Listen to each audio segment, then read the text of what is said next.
Assalamualaikum warahmatullahi wabarakatuh. Jumpa lagi bersama saya Nanang MRK. Ini adalah Zima Board 2.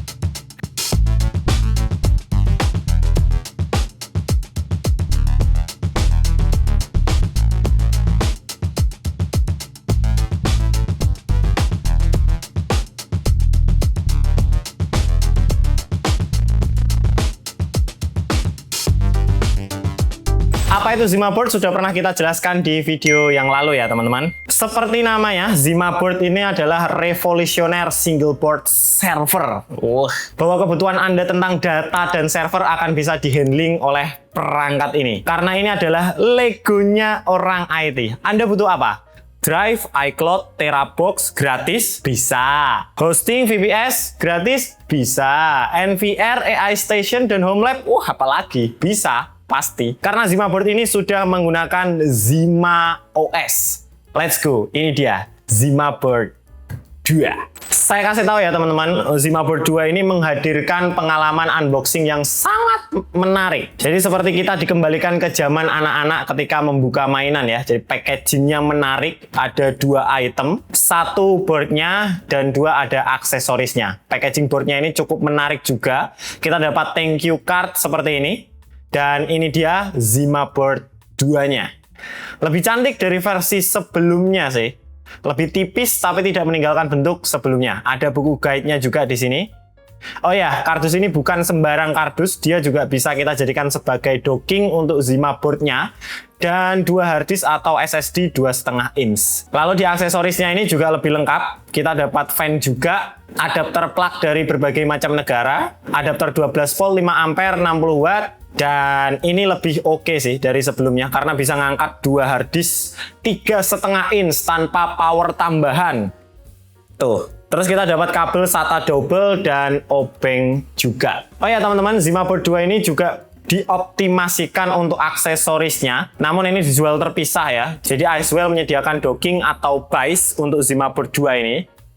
Kayak gini nih docking atau biasnya. Jadi bisa jadi tempat menaruh harddisk dan aksesoris penunjangnya. Selain itu juga kalau teman-teman mau menambah SSD NVMe, ada aksesorisnya juga double NVMe 2 PCIe. Ini dia Zima Board 2-nya. Ada 2 series, 832 dan 1664. RAM 8GB DDR5 dengan internal storage 32GB. Prosesornya pakai quad-core Intel N3450 2,20 GHz, 2GB case, atau RAM 16GB DDR5 dengan internal storage 64GB. Prosesornya Intel N150 4 core 3,60 GHz 4GB case. Yang saya punya ini dia 1664 ya Pak ya. Zima Board 2 ini punya 2 kali 2,5 GB port Ethernet. Jadi akan sangat menyenangkan sekali ketika Anda butuh data rate yang tinggi. Dia bisa sampai 2500 Mbps kali 2. 2 kali SATA 3.0 6 gigabit per second, port with power, dan 2 kali 3.1 USB, 1 kali PCIe 3.0, dan juga di sini dia punya mini DisplayPort 1.4 4K di 60 Hz. Dia juga mendukung semua OS karena arsitekturnya x86 ya. Oke, sekarang kita akan rakit legonya. Jadi pertama sih harusnya kita pasang fan-nya dulu ya. Di sini kita lepas semua mur yang ada di bawah Zima Board-nya. Kemudian kita pasang kabelnya di soket yang sudah dia sediakan dan kita tutup lagi. Jadi ini desainnya sudah dipikirkan oleh Zima Board, tidak akan terhimpit untuk kabelnya. Kemudian di sini saya mau pasang biasnya juga ya teman-teman, aksesorisnya. Jadi kita pasang ke 4 lubang yang telah disediakan. Kalau misalkan teman-teman nggak mau pakai biasnya, teman-teman bisa pakai kardusnya tadi, packagingnya. Lalu kemudian kita mengganti murnya dengan yang agak panjang yang sudah tersedia di paket pembelian. Next tinggal masukkan harddisknya ke biasnya. Sebelumnya kita tambahkan aksesoris untuk fleksibel PCIe-nya dulu. Oke, kita tambahkan di sini kaki-kakinya. Dan kita pasangkan harddisknya lalu kunci dengan pengunci yang sudah disediakan. Setelah itu tinggal pasang SATA dan powernya juga. Ini dia jadinya Zima Board-nya. Lebih keren dari gen sebelumnya ya. Sensasi opreknya dapet, tapi nggak rumit-rumit mikir OS-nya dan konfigurasinya. Hehehe.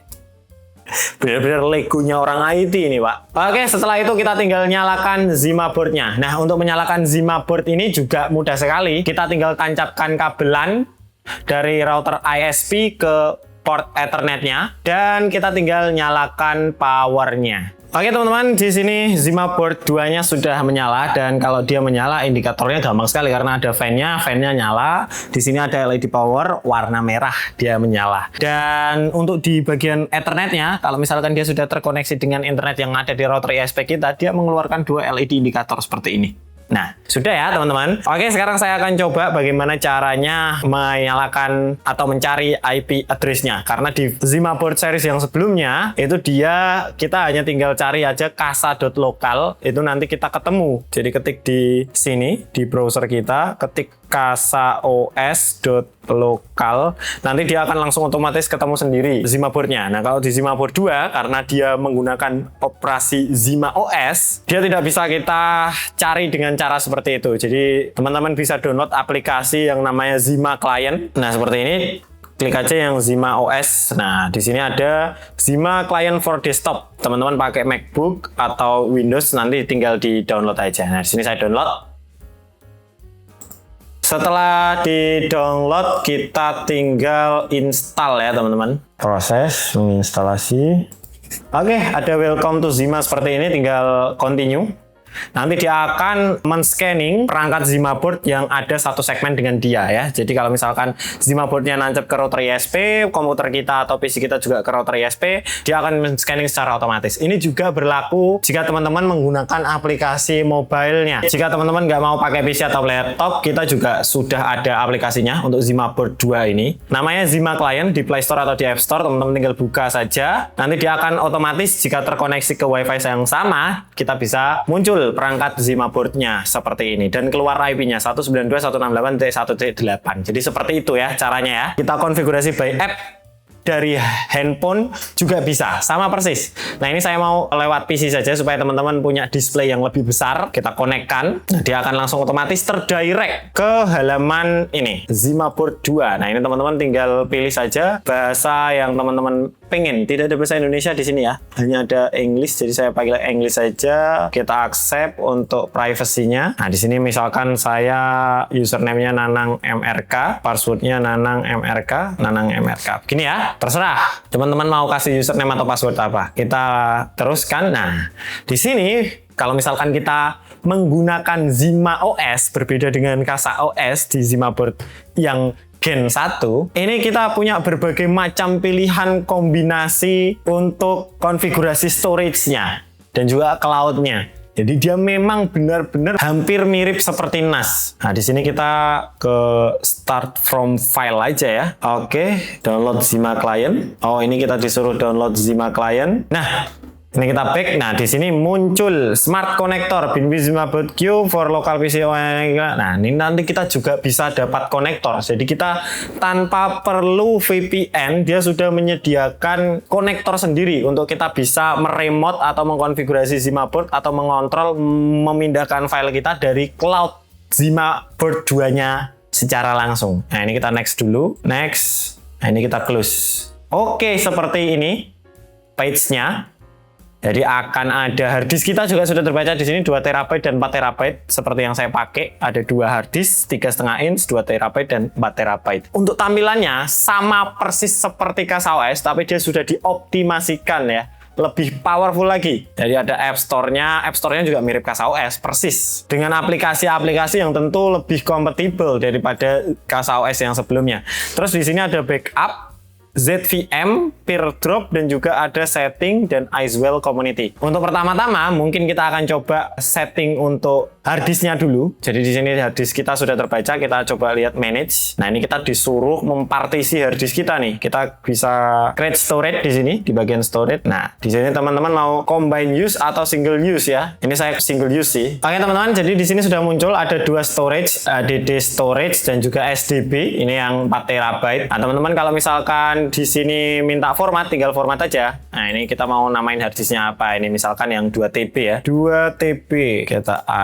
Kita format, kita tunggu sampai proses formatnya selesai. Nah, kalau seperti ini, yang SDB ini kita bisa format lagi. Misalkan yang 4 TB. 4 TB ini kita format juga. Dia sedang melakukan formatting. Kalau mau mengaktifkan storage-nya tinggal di enable aja. Nah, nih. Yang 4 TB juga kalau misalkan mau di-enablekan tinggal di-enablekan aja. Nah, Seperti ini. Nah, ini sudah aktif teman-teman. Di bagian storage ada 2 TB dan juga 4 TB. Kalau misalkan kita buka file, kemudian di bagian storage sebelah kiri, ini sudah ada Zima OS HD. Ini artinya ke penyimpanan internalnya. Yang ini adalah 2 TB dan 4 TB. Ini adalah harddisk kita. Kalau misalkan teman-teman mau menambahkan harddisk lagi via USB-nya juga bisa. Oke, kita kembali ke halaman awalnya seperti ini. Nah, berbeda dari Zima board sebelumnya atau dengan sistem operasi CasaOS, sistem operasi Zima OS ini jauh lebih powerful karena di bagian setting nanti kita punya yang namanya konektor atau remote access. Jadi kita bisa meremote atau mengontrol Zima board 2 ini dimanapun kita berada. Ya, jadi kalau kita buka setting, kemudian di bagian network, di bagian bawah, di sini ada remote access, teman-teman enablekan saja remote access-nya, dan di sini ada ID-nya, remote ID ini. Nanti teman-teman bisa melakukan remote ID dari jaringan manapun, kita bisa meremote atau mengkonfigurasi si Zima board 2-nya. Ini saya contohkan ya. Kalau dari handphone sih harusnya langsung terkoneksi. Nah, ini teman-teman saya akan contohkan. Jadi di sini kan saya Zima board 2 sudah terbaca. Ini kan saya terkoneksi ke WiFi yang sama dengan perangkat Zima board 2 saya. Nah, ini tinggal saya coba matikan WiFi-nya. Saya coba refresh. Ini kan no device found. Di bawah sini ada connect via remote ID. Nah, ini kita tinggal isi ID-nya sesuai dengan yang sudah ada di situ. Nah, ini teman-teman bisa lihat. Jadi nanti kita disuruh login username dan passwordnya yang tadi sudah kita buat. Oke, kita login. Nah, ini teman-teman sudah terbuka. Kalau di aplikasi, bagus banget ya. Jadi kita bisa melihat status, kemudian ini app, kemudian ini backup. Jadi ini tidak ada di fitur CasaOS sebelumnya, hanya jadi Zima OS. Nanti kita akan coba status ini. Di sini kita bisa melihat statusnya, CPU, RAM-nya sama seperti yang ada di real time-nya di sini. Di bagian sistem yang ada di Zima OS-nya, jadi 3% dan 5% ya. Ini kita bisa pantau, kemudian app-nya, file, kita bisa buka file yang ada. Nah, harddisk kita bisa pantau di sini. Jadi persis seperti files yang ada di sini. Nah, ini sama persis yang ini. Kalau kita buka di app file, kemudian kalau kita geser ke kanan, nah ini yang tidak ada di versi sebelumnya, yaitu backup. Di sini kita bisa membackup file-file yang ada di HP kita secara otomatis ke Zima board 2-nya. Nah, ini saya coba ya. Kita coba select from, izinkan semua. Saya mau coba simpan download ini ya, yang ada di galeri. Kemudian kita coba simpan di 2 TB ini. Nah, kemudian di sini kita coba lihat tool-nya. Tool-nya ini mau kita simpan di mana di Zima board. Jadi kita tinggal select saja. Contohnya saya mau simpan di yang 2 TB storage. Nah, ini kan belum ada folder. Saya mau bikin folder misalkan foto. Kita confirm foto. Enggak boleh foto. Nah, seperti ini. Nanti akan disimpan di 2 TB foto. Kemudian kalau kita start backup, dia akan langsung otomatis membackup secara otomatis ya. Dan ini tidak terkoneksi di WiFi yang sama. Jadi tadi melalui data saya. Kita coba lihat di file, kemudian di 2 TB. Nah, ini ada foto.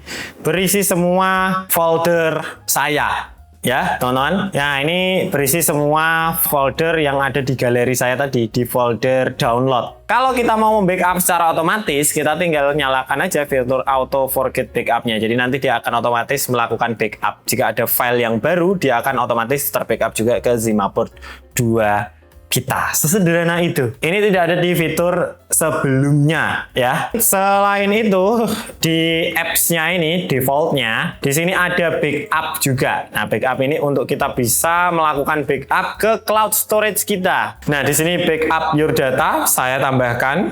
Di sini kita mau mirrorkan ke apa begitu ya. Kita tambahkan ke cloud. Di sini ada Google Drive, Dropbox dan juga OneDrive. Saya mau coba Google Drive, coba saya akan coba loginkan Google Drive saya. Oke teman-teman, jadi di sini saya punya folder di Google Drive ya, namanya tes Zima board 2. Coba kita mountingkan ke sini, coba cloud storage sini. Nah, ini tes Zima board 2, kita confirm, select destination. Jadi kita mau mirrorkan kemana? Misalkan kita mau mirrorkan ke Voti tadi ya. Nah, di sini teman-teman bisa pilih mau mirrorkan kemana, mau ke Google Drive yang lain juga bisa, mau ke LAN storage juga bisa, USB juga bisa aslinya Zima board 2 ini. Jadi hasilnya kayak mirror begitu, cloning untuk melakukan backup file. Misalkan di sini saya contohkan di internal storage-nya, jadi Zima storage, saya mau masukkan yang tadi, folder 40 tadi. Kemudian kita start. Oke, jadi ini nanti dia akan otomatis membackup. Apapun yang ada di folder 40 yang ada di Zima board akan dimirrorkan ke drive dan juga sebaliknya. Kalau dari drive, nanti dia akan otomatis juga tersinkron ke Zima board. Oke, itu di fitur backup ya. Kemudian dia punya fitur yang namanya ZVM. Jadi ZVM ini adalah semacam virtual mesin. Jadi kita tidak perlu install Proxmox, kita juga sudah bisa menjalankan sistem operasi OS di atas OS yang lain di Zima OS di Zima board 2 ini. Jadi contoh di sini ada Windows 11, Windows 10, Debian, Fedora, Linux Mint. Banyak banget ya. Atau mungkin teman-teman mau download image-nya di sini atau custom install juga bisa. Kalau misalkan teman-teman mau ISO dan lain macam sebagainya. Nah, ini tak coba, sudah ada template bawaannya ini. Di sini saya contohkan menggunakan Windows 11 ya. Ini coba select. Nah, oke. Ini sudah tak download tadi ISO-nya. Kemudian kita mau namain apa? Ini tak biarkan saja. Kemudian save-nya mau di mana? Nah, ini coba di 2 TB coba. Nah, di sini kemudian ini kita disuruh di size-nya 200 GB ini. Contoh advanced setting kita mau kasih berapa core? Ini tak kasih 2 core. RAM-nya mau berapa? Ini 496. Ini persis VMware Station ini teman-teman. Nah, coba NAT saja. Create. Oke. Anjay, keren kayak Proxmox coy. Oke teman-teman, dan ini sudah bisa ya dia masuk ke instalasi Windows-nya. Jadi teman-teman tinggal install aja Windows-nya kalau misalkan mau dijalankan. Jadi tidak cuman dia bisa mengoperasikan Docker, tapi dia juga bisa mengoperasikan sistem operasi. Biasanya nggak perlu Proxmox ini, kita di Zima OS ini teman-teman. Oke, dan di sini juga ada peer drop. Jadi peer drop ini untuk transfer file ke perangkat-perangkat PC atau perangkat Mac kita lewat local area network. Dan di sini ada Icewell Community. Ini nanti kita langsung di direct ke Icewell Community kalau misalkan teman-teman mau sharing atau mungkin mau report sesuatu, bisa ke community-nya Zima board ini teman-teman. Dan di sini kita coba ya, coba lihat di App Store-nya. Wow, jadi App Store-nya lengkap sekali teman-teman. Wow, ada berbagai macam aplikasi yang teman-teman bisa coba. Ini App Store-nya persis CasaOS ya. Jadi kalau misalkan teman-teman mau mencoba Zima board ini untuk semua eksperimen kita yang ada di playlist CasaOS, itu semuanya bisa. Nah, di sini coba kalau misalkan teman-teman mau mensinkronasi foto yang ada di Zima board dan juga perangkat kita. Ini saya contohkan aja, install satu aplikasi yang banyak dipakai orang. Jadi ala-ala iCloud ini. Ala-ala iCloud dan ala-ala Google Photo. Namanya Imik. Ini coba kita install saja. Kita coba apakah bisa terinstall dengan mudah. Nanti untuk berbagai macam aplikasi yang ada di Zima OS atau di CasaOS, nanti kita akan bahas di video yang lainnya. Kita akan fokus ke review Zima board 2-nya di sini. Oke teman-teman, ini Imik-nya sudah terinstall ya. Coba kita buka. Ini open, memulai. Bisa. Gampang sekali nih. Nanti kita akan coba demonstrasikan si Imik ini di video yang lainnya ya teman-teman. Ini kita fokus ke review Zima board-nya. Nah, kemudian tapi kekurangannya di sini teman-teman, di sini tidak ada terminal. Jadi nggak ada terminalnya di sini, berbeda dengan Zima board atau di CasaOS ada terminalnya. Di Zima OS ini tidak ada terminal. Dan berbedanya dengan CasaOS, kalau misalkan CasaOS kita kan dari sistem operasi Debian, kemudian Debian-nya masih jalan, CasaOS-nya masih jalan toh. Kalau ini dia, kalau misalkan kita displaykan, tidak ada gambar yang tertampil. Jadi memang dia ini base-nya CLI ya teman-teman. Jadi bukan Debian yang GUI seperti Zima board yang sebelumnya. Tetapi di sini kita bisa membuat member. Jadi kita misalkan coba buat member 2 TB ini, kita bisa read and write atau write only. Kita next. Nah, ini kita bisa tambahkan user baru. Ini persis NAS, sama seperti network attached storage ya teman-teman. Misalkan ini editor gitu ya, editor tak create, nanti ada akun editor. Kalau untuk mau nambah akun lagi boleh. Jadi kita bisa menggunakan banyak account. Oke teman-teman, selain itu juga kita bisa buka di setting kemudian general. Nah di general ini bisa kita ubah semua ya, dari mulai wallpaper, kemudian waktu, search engine yang dipakai di Zima OS ini, atau kalau ke developer mode juga bisa. Jadi teman-teman mencari SSH aksesnya di sini. Kalau misalkan kita akses dari booty, IP-nya kan nggak bisa masuk nih 192.168. Nah ini kan nggak masuk. Nah itu kan nggak bisa. Nah kita bisa nyalakan SSH aksesnya terlebih dahulu seperti ini. Nah ini harusnya sudah bisa kita akses SSH-nya seperti ini. Kita enter. Nah itu kan bisa kita accept. Nah menu bisa masuk ke Zima OS seperti ini. Jadi nggak usah bingung-bingung settingannya gimana. Nah ini bisa. Dan di sini teman-teman juga ada Samba service dan lain-lain sebagainya ya teman-teman. Nanti tinggal dioprek-oprek aja kalau misalnya teman-teman suka ngoprek ya. Oke teman-teman, jadi itu adalah review singkat saya tentang Zima Board 2 ini. Menurut saya sih ini board paling kamilat banget. Misalkan teman-teman suka ngoprek, ini paling harus dicoba sih. Cuma ya memang kayaknya belum ada distributor resminya di Indonesia Zima Board ya. Jadi teman-teman harus beli versi globalnya. Nanti kalau misalnya teman-teman mau, saya kasih link pembelian di deskripsi di bawah. Dan ini adalah board yang bisa kita pakai untuk home lab, untuk industrial juga, untuk mini server, untuk mikrotik, apapun. Karena dia arsitekturnya sudah x86. Dan enaknya di Zima Board 2 ini, dia sudah NASable. Ya, jadi fitur-fitur NAS-nya sudah dioptimasikan. Teman-teman nggak perlu beli NAS storage lagi. Kalau misalkan punya Zima Board ini, kita bisa tambahkan hard disk saja sesuai dengan keinginan kita, atau tambahkan byte sebanyak-banyaknya. Dengan OS Zima Board juga dia bisa membaca. Dan yang paling saya sukai dari Zima Board 2 ini adalah Ethernetnya. Dia sudah 2,5 GB. Ya cocok sekali untuk saya pengen punya refresh rate data tinggi. Rencananya sih ini mau saya buat speed test server ya, Zima Board 2 ini. Nanti di video berikutnya kita coba oprek Zima Board ini tuh speed test server ya. Untuk kekurangannya sendiri sih paling kekurangan minor ya teman-teman. Untuk kekurangan mayornya nggak ada selain harga. Jadi kekurangannya itu cuman harganya cukup lumayan. Mungkin itu saja teman-teman. Kalau pengen dicoba silakan. Kalau ada yang ditanyakan silahkan tanya di kolom komentar di bawah. Saya Nanang MRK. Kalau tutur kata yang salah saya mohon maaf. Wassalamualaikum warahmatullahi wabarakatuh.